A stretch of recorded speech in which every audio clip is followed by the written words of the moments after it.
आज तुम्हाला मी मुखवास बनवून दाखवते। त्यासाठी मी ते जवस घेतली एक वाटी ओवा घेतला आहे, 1 वाटी तीळ घेतली आहे, 1 वाटी बडीशेप घेतली,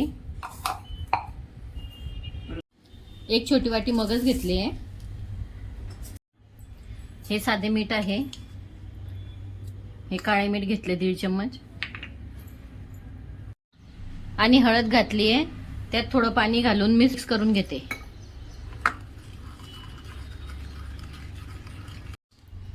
थोडं थोडं हे पाणी घालून मिक्स करून घेते।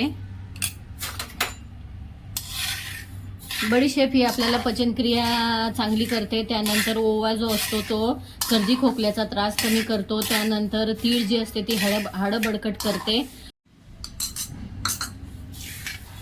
मगज खाल्ल्याने रक्ताची कमी दूर होते। जवस खाल्ल्याने ब्लड शुगर कंट्रोल राहते व हा मुखवास असा जर बनवून ठेवला तर तो महिनाभर टिकतो। अशा प्रकारे हे सर्व चांगलं मिक्स करून घेते आणि 5 ते 7 मिनिटांसाठी त्याला बाजूला राहू देते।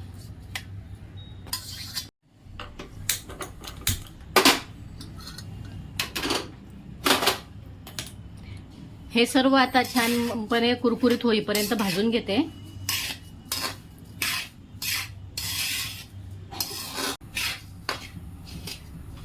भाजताना त्याला सारखं हलवत राहायचं म्हणजे ते जळत नाही।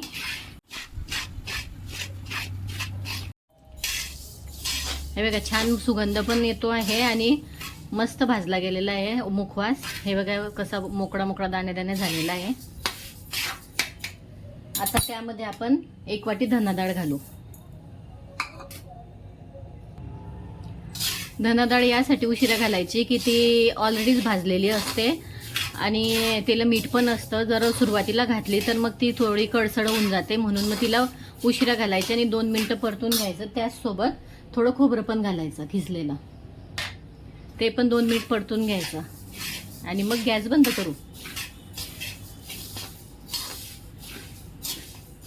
कारण मुखवास ऑलरेडीच गरम असल्यामुळे ते पटकन भाजलं जातं।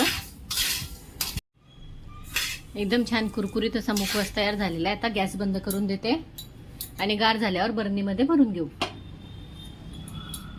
मुखवास पूर्ण आता गार झालेला आहे। तुम्ही प्लॅस्टिकच्या किंवा काचीच्या बरणीमध्ये त्याला स्टोअर करू शकतात आणि वापरू शकतात।